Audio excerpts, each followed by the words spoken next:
Comment je relance un potentiel client qui m'a ghosté en tant que freelance dans l'IT? Alors, on va distinguer 3 cas aujourd'hui. Premier cas, mon profil plaît. J'ai déjà eu des entretiens avec le client final même, mais ils attendent un retour, que ce soit du client final, des achats, des investisseurs, peu importe. Voici le type de message que je vais envoyer. Bonjour Paul, je reviens vers vous concernant la mission. Et là, je vais redonner du contexte. Je vais dire par exemple la mission de développeur iOS, de tel projet, pour tel client, etc. La mission me plaît particulièrement par rapport à... Et là, je vais donner des raisons spécifiques pour laquelle la mission m'intéresse. Par exemple, dire, ben voilà, j'ai particulièrement apprécié le challenge technique concernant la mise en place de telle architecture logicielle ou de telle migration d'une technologie à une autre, etc. Parce que c'est des choses que j'ai déjà implémentées par le passé et c'est exactement le type de projet sur lequel je souhaite intervenir à l'avenir. Néanmoins, je suis en discussion avec plusieurs prospects actuellement et si je venais à m'engager avec l'un d'entre eux, je ne serais malheureusement plus disponible potentiellement pendant plusieurs mois. Avez-vous une idée de quand est-ce que vous allez pouvoir me faire un retour? Cordialement, Lilian Alvarez.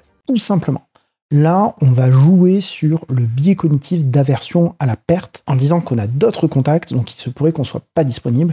Généralement, ça va déclencher une réponse très rapidement, surtout quand votre profil a plu. Cas numéro 2, je vais faire une relance neutre. On ne vous a pas donné de nouvelles suite à un processus, et tout simplement, je vais dire bonjour prénom, bonjour Paul par exemple. Je n'ai pas eu de retour de votre part suite à mes derniers messages à propos du besoin en développement iOS, peu importe, à vous de mettre les types de prestations que vous proposez. Comment souhaitez-vous procéder pour la suite? Cordialement, Lilian Alvarez. Et donc là, je vais redonner le pouvoir à mon interlocuteur.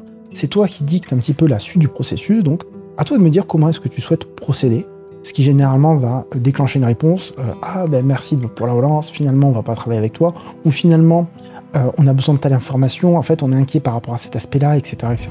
Cas numéro 3, la relance ultime. Imaginons que là vous ayez vraiment pas eu de retour à vos précédents messages de relance, vous avez envoyé 1, 2, voire 3 messages, voire 4 messages de relance.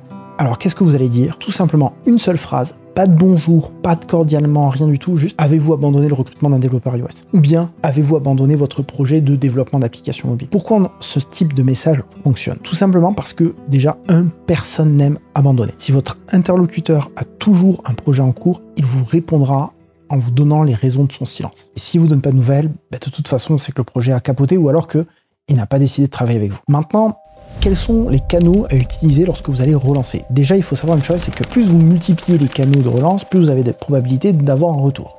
Donc, email, LinkedIn, téléphone, pigeon voyageur, faites-vous plaisir, multipliez les canaux. Le cas classique, c'est vous avez un prospect sur Malte qui ne répond pas, contactez-le sur LinkedIn.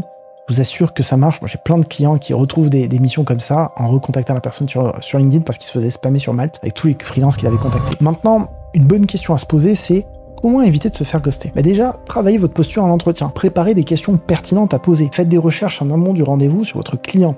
Faites le lien entre vos expériences passées et le besoin du client. Proposez des références clients. Montrez votre intérêt pour le projet. Dites pourquoi est-ce que ce projet-là vous intéresse spécifiquement. Ceci n'est évidemment pas une liste exhaustive. Il y a plein d'autres choses que vous pouvez travailler justement durant les entretiens, en amont des entretiens, pour maximiser les chances, ou en tout cas diminuer les chances de vous faire ghoster et maximiser les chances de gagner le contrat. Moi, souci, ce que je vous invite, c'est une petite astuce qui est très connue dans le monde de la vente, c'est de toujours définir un prochain rendez-vous avec votre interlocuteur à l'issue du premier rendez-vous. Ne laissez jamais un prospect dans le vide sans prochain rendez-vous défini. Oui, il peut toujours annuler, mais je vous le dis, d'expérience, il vous oubliera moins. Et en plus de ça, ça met une timeline, ça le pousse à ne pas procrastiner justement dans sa prise de décision. Autre astuce pour éviter de se faire ghoster, n'envoyez jamais une proposition commerciale ou un devis par mail ou même votre TJM tant que vous ne vous êtes pas entendu avec le client sur les différentes conditions de la mission. De manière générale, moi je vous recommande vraiment de faire valider le devis avant de l'envoyer comme ça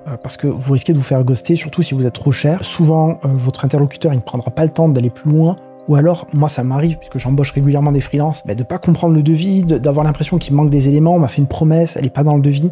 Est-ce que ce gars-là va m'arnaquer? Est-ce que j'ai vraiment la force de relancer alors que j'ai un autre profil de freelance qui a tout bien fait? C'est le genre de choses qui passent à travers l'esprit de votre client, donc soyez carré là-dessus. Ensuite, moi je vous recommande de ne pas aborder le sujet du prix ou du TJM avant d'avoir validé que vous êtes le bon profil. Donc à la fin de l'entretien, par exemple, vous pouvez poser une question du genre, mis à part la question du prix, est-ce que vous avez le sentiment que mon profil pourrait éventuellement correspondre à ce que recherche votre entreprise ou votre client aujourd'hui? Votre entreprise si c'est un client final, votre client si c'est une ESN. Là, vous allez avoir deux cas possibles.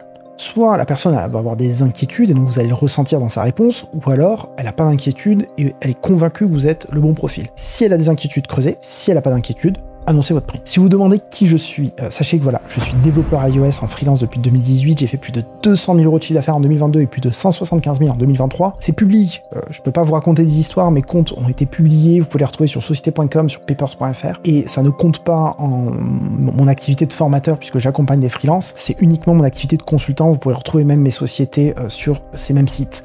Donc si vous êtes freelance dans l'IT, vous avez plus de 4 années d'expérience, vous avez des difficultés à augmenter votre TJM, obtenir le 100% télétravail, trouver des missions en continu pour ne jamais manquer de clients, je vous invite à réserver un appel découverte. On a accompagné plus de 300 clients à l'heure où je tourne cette vidéo. On est un organisme de formation certifié Calliope, on existe depuis 2020.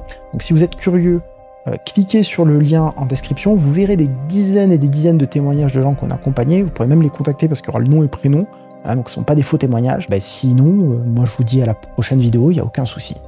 À bientôt.